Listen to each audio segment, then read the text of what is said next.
वालेकुम dear students, आज का हमारा टॉपिक है LDR लाइट डिपेंडेंट रजिस्टर। कल जो लास्ट टॉपिक था ना, इम्पोर्टेंट होने के लिहाज से कंपैरेटिवली पढ़ा जा सकता है, समझा जा सकता है। अगर कल आपने एक टॉपिक था NTC के नाम से, नेगेटिव टेम्परेचर कोफिशिएंट थर्मिस्टर था, वो भी रजिस्टर एक तरह का सर्किट होता है, उसके साथ कंपैरेटिवली आपको समझाता हूँ, बताता हूँ। कल जो हमने पढ़ा NTC वो था कि रजिस्टर था जिसकी रेजिस्टेंस कम होती थी टेम्परेचर के बढ़ जाने से, या टेम्परेचर के कम होने से रेजिस्टेंस बढ़ जाती थी, मतलब इन्वर्स प्रोपोर्शन था।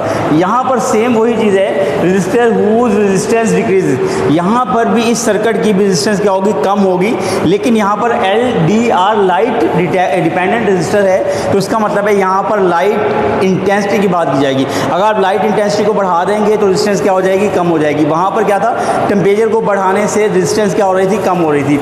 वहाँ पर ये प्रोसेस क्यों हो रहा था, क्योंकि वहाँ पर हम एक कंडक्टर को डिस्कस कर रहे थे। कंडक्टर क्या होता है कि भाई जिसमें फ्री इलेक्ट्रॉन पाए जाते हैं। अब फ्री इलेक्ट्रॉन है, उस फ्री इलेक्ट्रॉन की मूवमेंट की वजह से वो जो रजिस्टर है उसमें फास्ट मूव करता था आपका करंट, लेकिन यहाँ पर आपके पास रेजिस्टेंस जो होगी डिक्रीज होगी। अगर आप लाइट की इंटेंसिटी को बढ़ा देंगे, लाइट की इंटेंसिटी को बढ़ाने से जो उसमें मूवमेंट होगी करंट की, वो किस तरह से, यानी कि फास्ट होगी या स्लो होगी, क्यों होगी, किस वजह से होगी, क्योंकि उसमें फोटो कंडक्टिव मटेरियल पाया जाता है। मतलब आप जो सर्किट बना रहे होंगे LDR लाइट डिपेंडेंट रजिस्टर, तो उसके अंदर आपने एक कंडक्टर या आपने एक फोटो कंडक्टिव मटेरियल लगाया हुआ है, जिसकी वजह से अगर आप देखते हैं कि मूवमेंट में लाइट इंटेंसिटी को बढ़ाते हैं तो आपकी इंटेंसिटी उस सर्किट की क्या हो जाती है, कम हो जाती है। वहाँ पर टेम्परेचर को बढ़ाने से आपकी रेजिस्टेंस क्या हो रही थी, कम हो रही थी, फ्री इलेक्ट्रॉन की वजह से। यहाँ पर किसकी वजह से हो रही है, फोटो कंडक्टिव मटेरियल की वजह से। इन दोनों सर्किट में ज़रा ध्यान से डेफिनेशन वाइज और कंपैरेटिवली पढ़ेंगे तो आपको आसानी रहेगी। उसके साथ साथ सर्किट डायग्राम, उसकी सर्किट डायग्राम आप देख लीजिएगा, और इसकी सर्किट डायग्राम के मुताबिक अगर आपको ऐसे एक सर्किट हो, उसको आप उसके अंदर एक कंडक्टर लगाए, उस कंडक्टर के दो वायर के साथ कनेक्ट कर दिया है, ठीक है।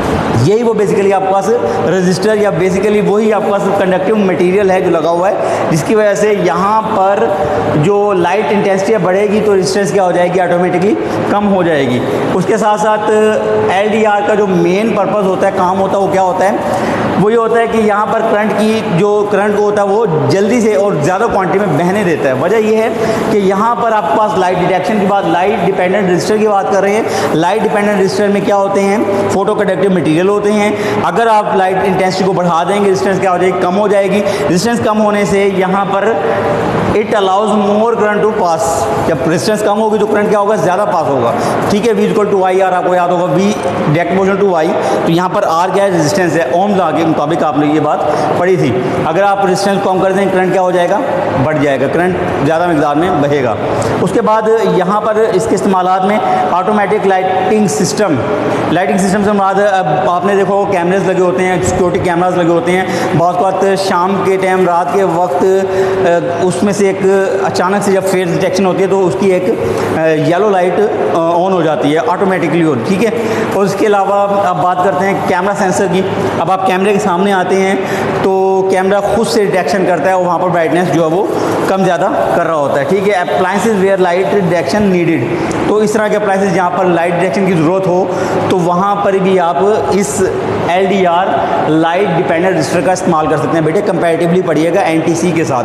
NTC से मुराद क्या है, नेगेटिव टेम्परेचर कोफिशिएंट थर्मिस्टर, ठीक है। उन दोनों को कंपैरेटिवली पढ़ेंगे, डेफिनेशन। उसके बाद सर्किट डायग्राम है, एक्शंस हैं, उसके और यूजेस हैं। एप्लीकेशन में आपके पास यही है, कैमरा सेंसर में इस्तेमाल होता है, और इसके साथ साथ ऐसे अप्लायंसेज जहाँ पर लाइट डिटेक्शन की ज़रूरत होती है वहाँ पर भी ये इस्तेमाल किया जाता है। क्या चीज़, light dependent resistor LDR। Clear बेटे।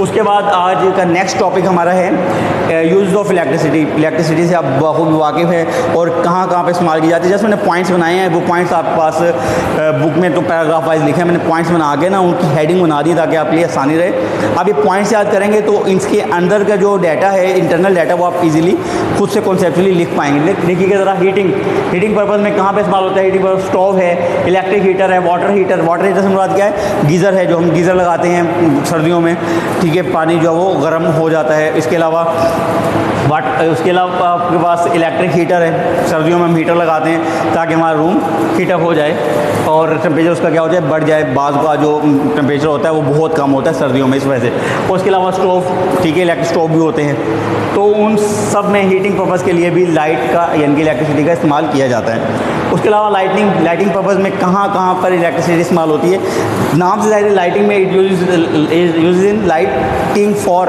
बल्ब जल रहे हैं, ठीक है, अब बल्ब जल रहे हैं तो वो भी लाइटिंग पर्पज़ के लिए। स्ट्रीट लाइट्स आपके मोहल्लात में या गलियों में जो स्ट्रीट लाइट जल रही होती हैं, फ्लैश लाइट जल रही होती हैं, ठीक है, ये जो आपके पास अब है वो लाइटिंग की एग्जांपल होगी कि इलेक्ट्रिसिटी लाइटिंग में कहाँ इस्तेमाल होती है। चार्जिंग पर्पज़ के लिए, कि चार्जिंग में भी लाइट या इलेक्ट्रिसिटी इस्तेमाल की जाती है, कहाँ की जाती है वो देखिएगा ज़रा।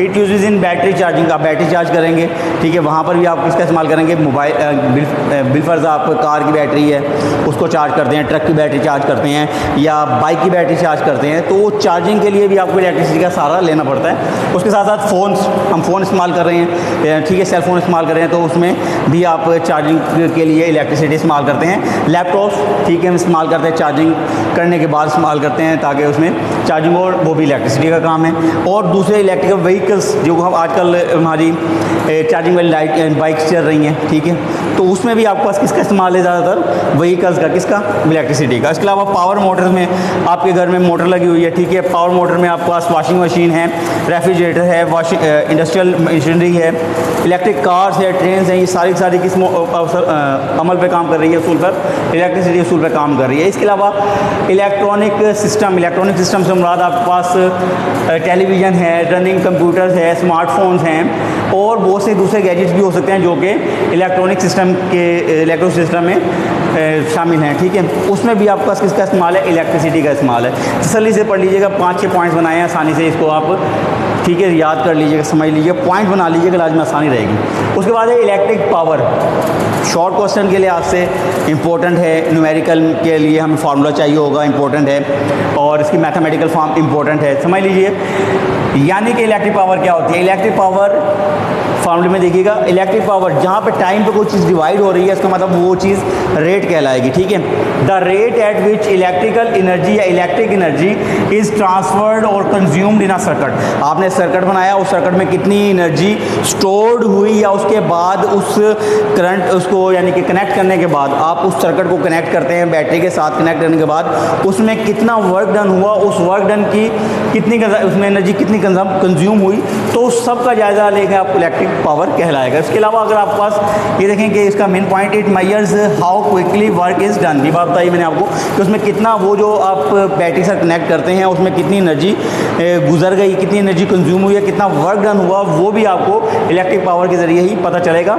उसका मैथमेटिकल फॉर्म जो होती है वो फंडामेंटल जो होती है P=W/T। W से मुराद यहाँ पर एनर्जी भी लिया जा सकता है और वर्क भी लिया जा सकता है, वर्क डन जिसे हम कहते हैं। लेकिन हमने पढ़ा था P=IV होता है, अगर IV है तो इसका मतलब है I और V। अब यहाँ पर जो V इस्तेमाल हो रहा है वो हमने पढ़ा था V=I और V=IR। IR कौन सी इक्वेशन बता रहा हूँ, ओहम्स लॉ की, तो V=IR। तो यहाँ पर V की जगह पे हम क्या लिखेंगे, IR लिख देंगे। ये I² हो गया और R हो गया, ठीक है, P की वैल्यू आ गई। लेकिन उसके बाद हमने पढ़ा था उसी इक्वेशन में कि P अगर IR है तो I=V और R भी तो हो सकता है। मतलब अगर हम यहाँ से V की वैल्यू निकाल सकते हैं तो क्या हम I की वैल्यू नहीं निकाल सकते, ओहम्स लॉ की बात कर रहा हूँ।